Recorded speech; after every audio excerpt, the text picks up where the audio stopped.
Alright, welcome back guys. Welcome back to our next lesson. We are still in Unit 4. We are on Day 4 now, Part 1.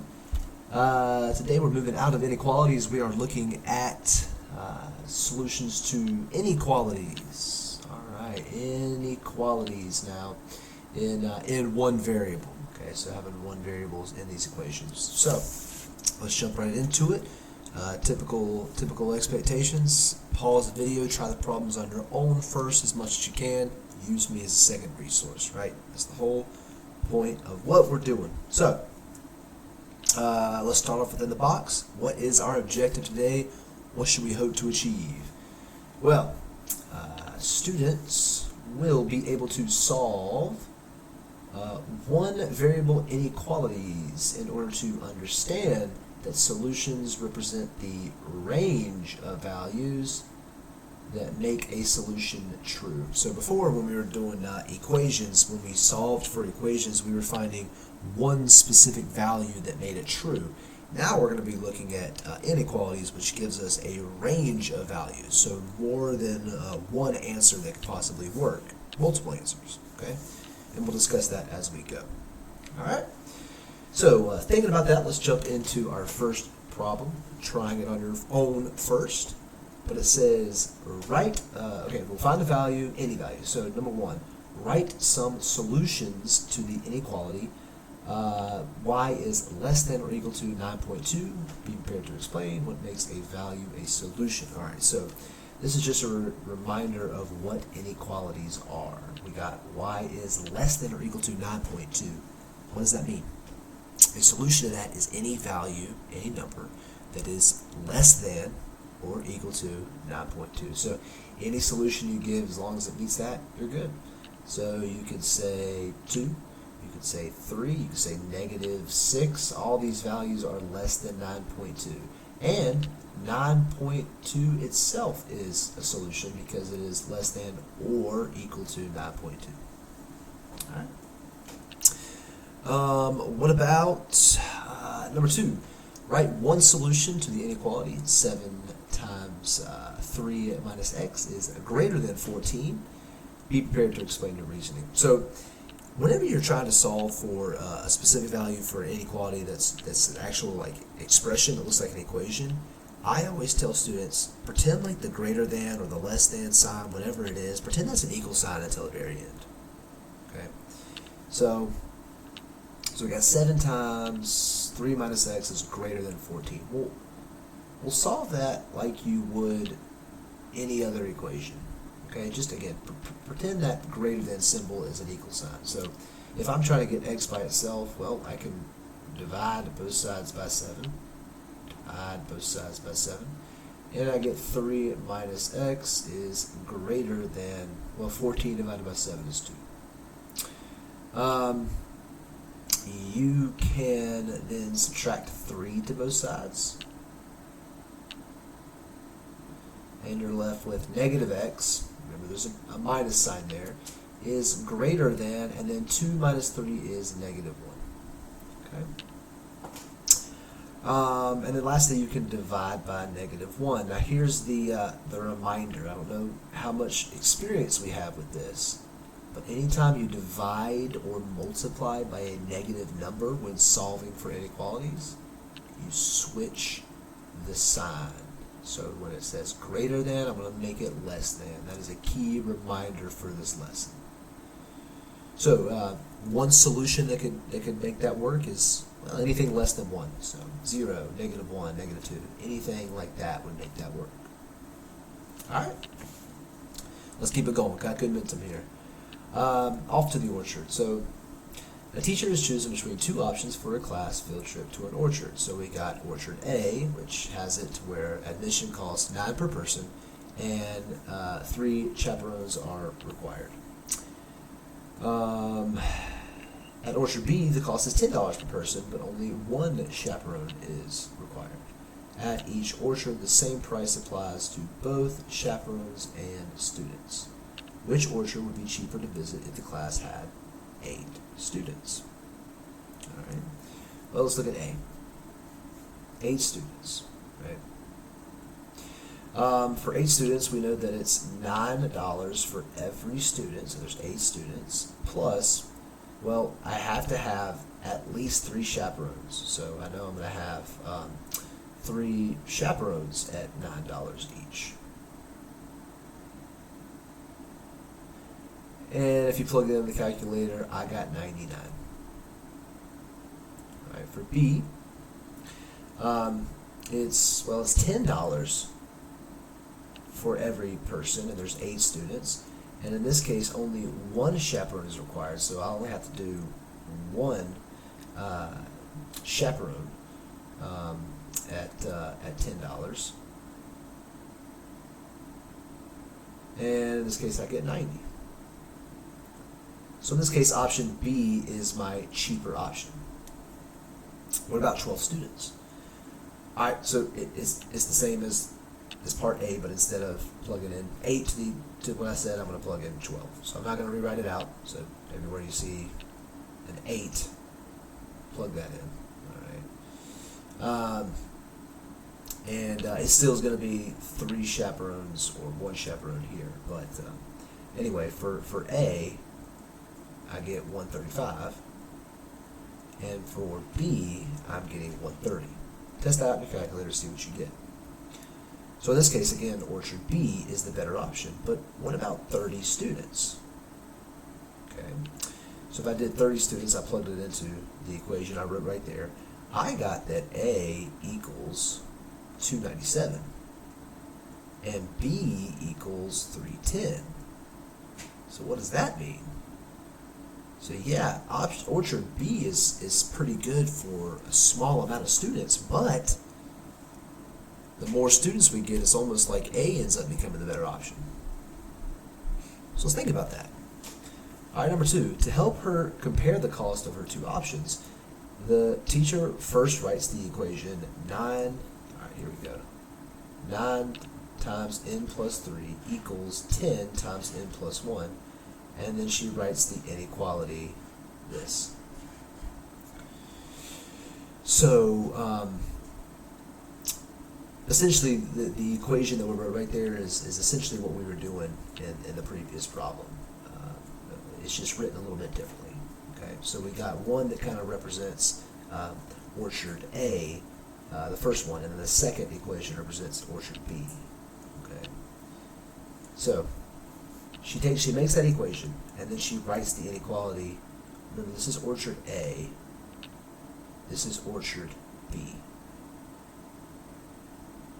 She's wanting to know the inequality where the price for A is going to end up being less than B. Because what starts off is B is the cheaper option, but there's some point in the number of students that it switches to A being the cheaper option. So we write the inequality that way. All right, first off, what does n represent in this equation? Well, n is just going to be the number of students, right? The number of, well, I should say the number of people. So the number of people attending. Okay, so keep that in mind. So for option B, it says in this situation, what does the equation 9 times n plus 3 equals 10 times n plus 1 mean? All right, so what does that equation actually mean? So it's at this point, it's an equal sign, so it's at this point where Orchard A's cost is equal to Orchard B's cost. So there's a point where the number of students that attend A is going to be equivalent to the number of students that attend B. All right, so I'm not going to write that down towards the explanation. Write that down yourself. All right, but now it says, what does the solution to this inequality tell us? So we know when they're equal, we know that's going to tell us the number of students that make the 2 equations equivalent. All right, but if I say Orchard A being less than Orchard B, I want to know the range of students that it's going to take for our price to be less at Orchard A than it is at Orchard B. Okay? So, remember that in middle school you learn to graph inequalities. Certain rules like less than or greater than have something applied to them. We denoted this on the number line with an open circle. So we're going to keep that in mind as we solve this problem. Open circle, if you will. Okay? So we're going to graph the solution to this and explain it in the context of this problem. Okay? So, first things first. Let's write down the equation. We got 9 times n plus 3 is less than 10 times n plus 1. Okay? And let's solve that. So let's solve for the range in this case. That would be 9n plus 18, or 27, sorry, is less than 10n plus 10. Okay? We can subtract 9n to both sides, subtract 9n to both sides, so that becomes 1n. We can subtract 10 to both sides and subtract 10 to both sides. And I haven't divided or multiplied by anything negative, so I'm not flipping the sign at all in this equation. So I'm getting 17 is less than n, which if I wanted to write that a way that I can kind of read a little bit better, I can kind of flip the whole thing around and rewrite that as n is greater than 17. So what does that mean in the context of this problem? What it means is as soon as I start doing more than 17 students, orchard A is going to be a less value than orchard B.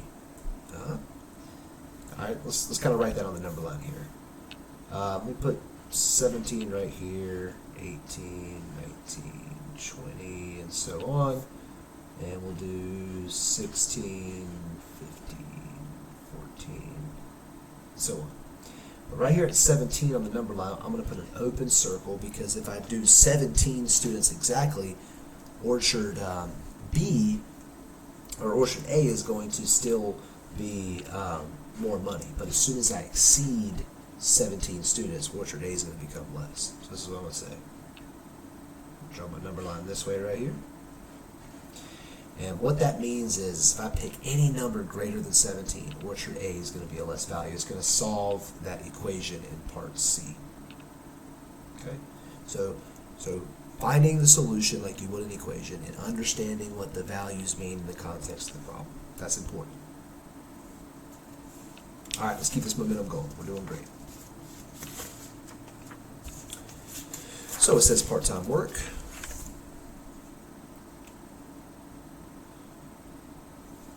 To help pay for his tuition, a college student plans to work in the evenings and on weekends. He has been offered 2 part-time jobs, working in the guest services department at a hotel and also waiting tables at a popular restaurant. Very common problem for college students. So, a couple things. The job at the hotel pays $18 an hour and offers $33 in transportation allowance per month. Not bad.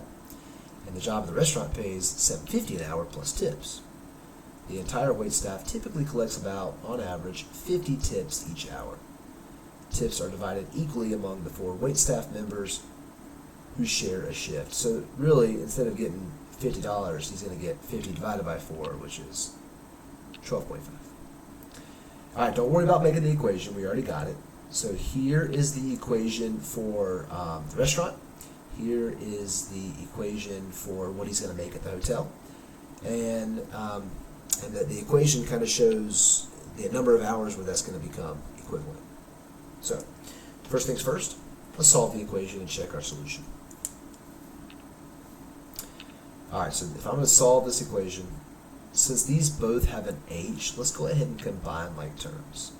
This is 750 plus 50 over 4, which I already told you is 12.5. Just find that in the calculator. So 750 plus 1250 is 20h,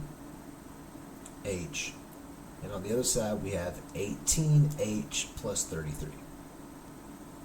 Alright, if I solve both sides, I can subtract 18h on both sides, subtract 18h on both sides, and I can divide by 2. So I get h equals 33 divided by 2 is 16.5. So what that means is at 16 and a half hours, I would make the same thing at the hotel that I would at the restaurant. Okay. So B says, here's a graph on the number line. Put a scale on the number line. So the point marked with a circle represents the solution. So remember, that little dot right there we're saying is 16.5. This is just to help set us up a problem later. So then we can make this, I don't know, 17, 18, 19, 20, so on. And we can make this 16, because 16 and a half is in the middle of that. 15, 14, and so on. All right, not bad. Let's keep it going. So we know we know the amount of hours it takes to be equal, but is there one job that's going to pay better if the student works fewer hours than the solution? So what happens if he works, like, say, 16 hours? So I know it gave us the equation right there typed out, but I simplified it to this right here. So let's use this equation to try it out. So let's say he works fewer hours. So let's say he works 16 hours. That's fewer. Well, using this equation up here,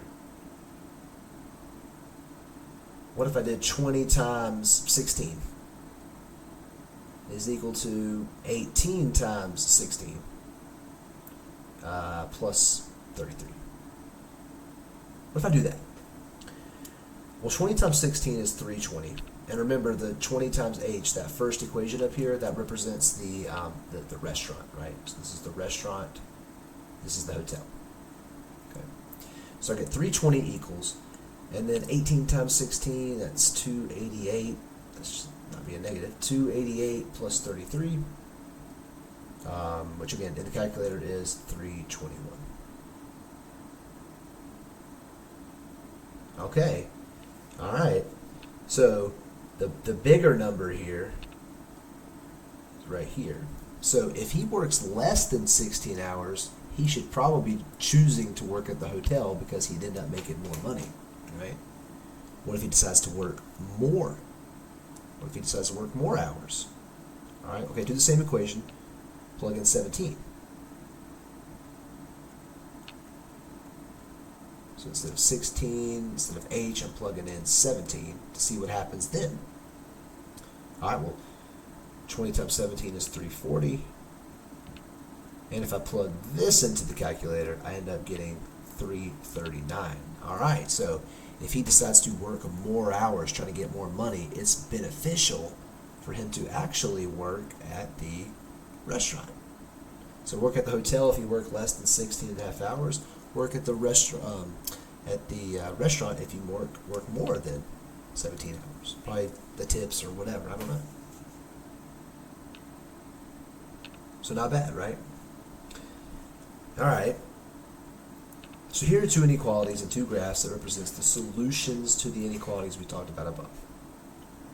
Put the same scale on each number line that you represent for questions 1b. So the number lines here represent the same thing that we did right here. And then match the inequality with the graph that shows the solution. Be prepared to explain or show your work. So I will say there's a typo.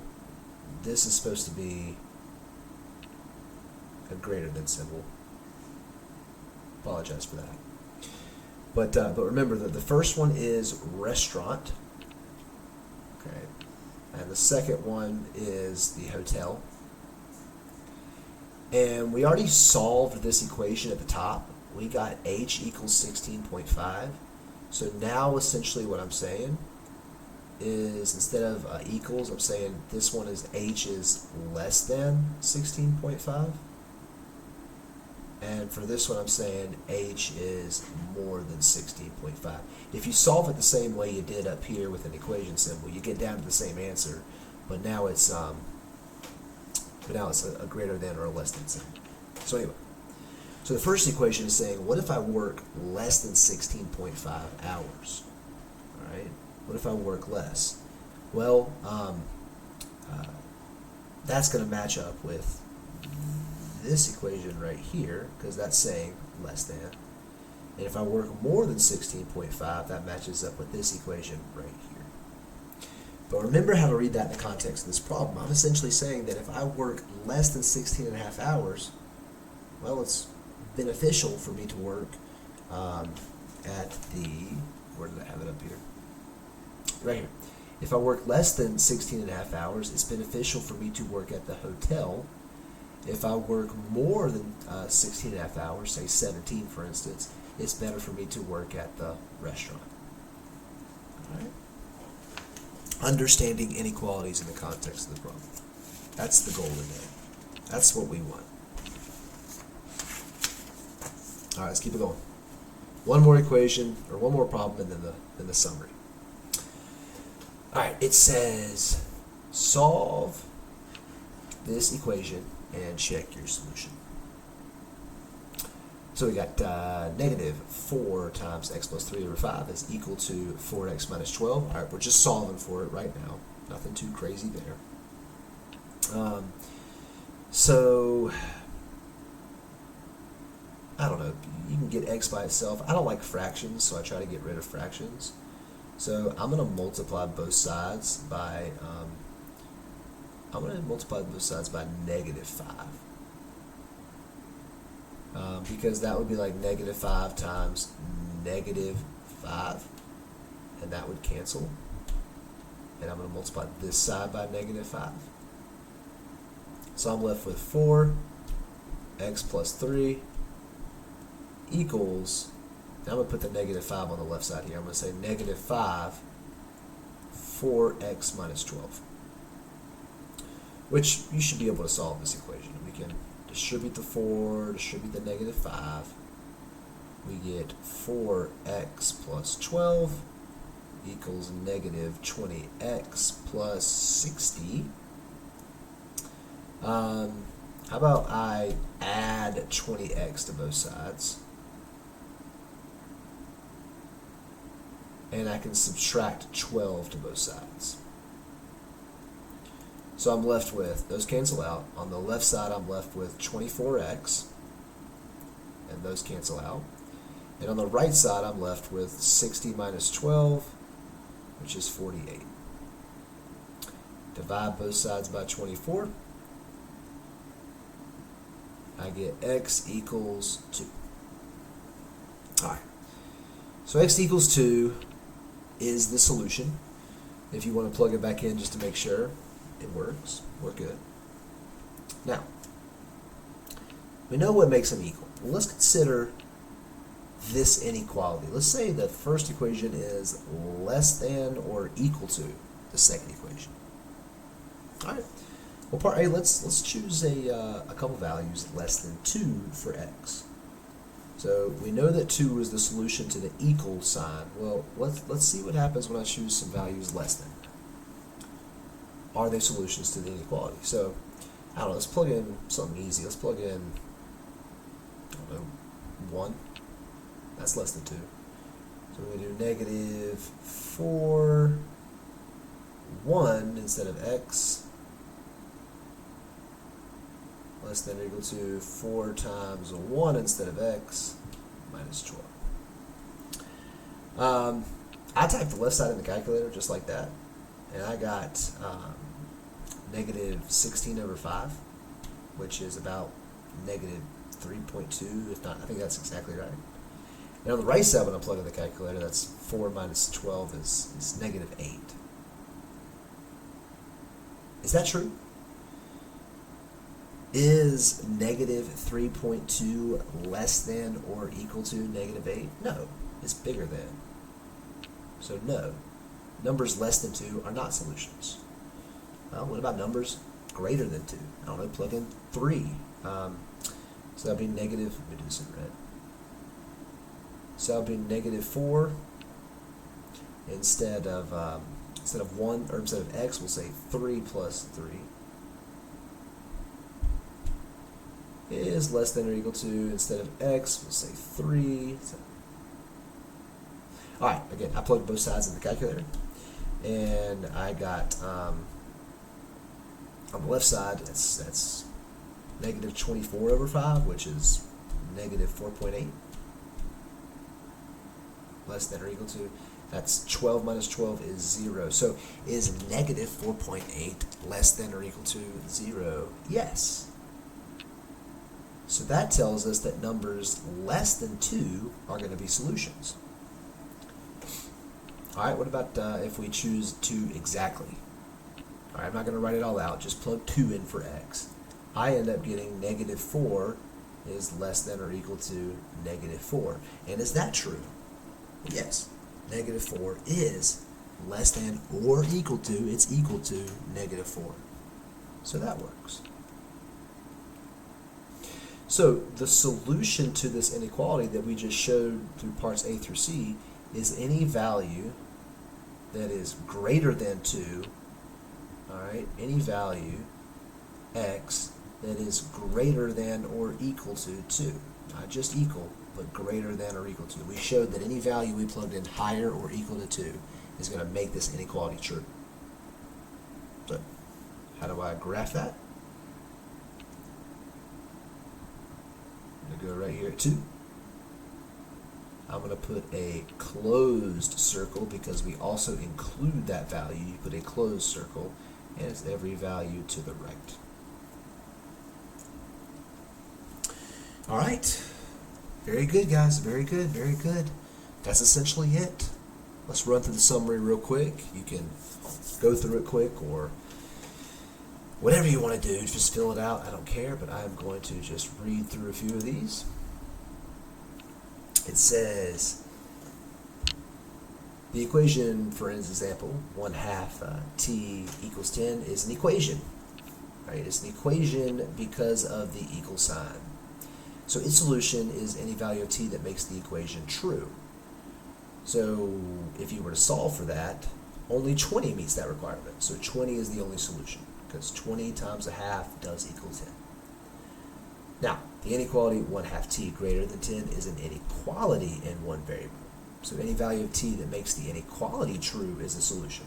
So, for instance, if I plug in 21, I plug in 22, both of those solutions that I'm substituting in for t produces true inequalities.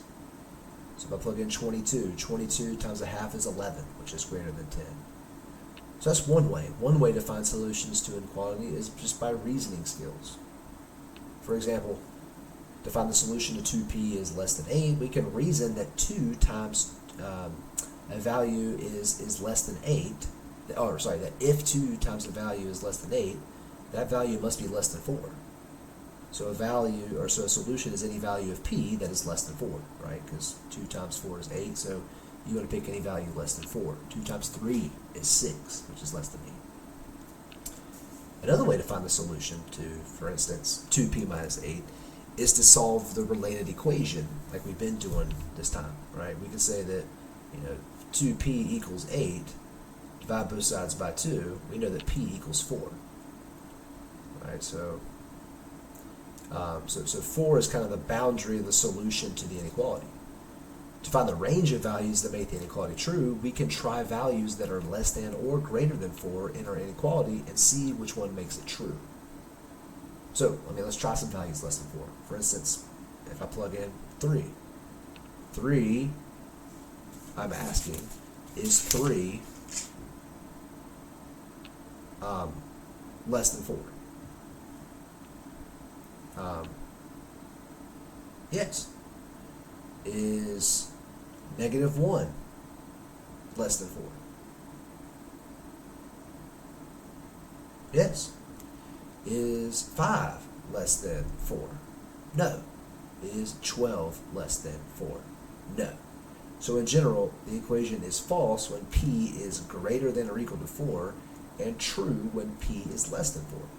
So we can represent the solution set to an inequality by writing the fact that when p is less than 4, by graphing or on a number line. The ray pointing to the left represents all the values less than 4, which we did examples of that earlier as well. So inequalities isn't bad. Just think of it again as equations that we're replacing the equal sign with a less than or greater than symbol, and we need to test values to the left and right of that boundary to see if they are true or not, and then interpreting it in terms of the problem. All right, less than 30 minutes. Oh man, I got a few seconds. I got to exit out of this in 3, 2, see y'all.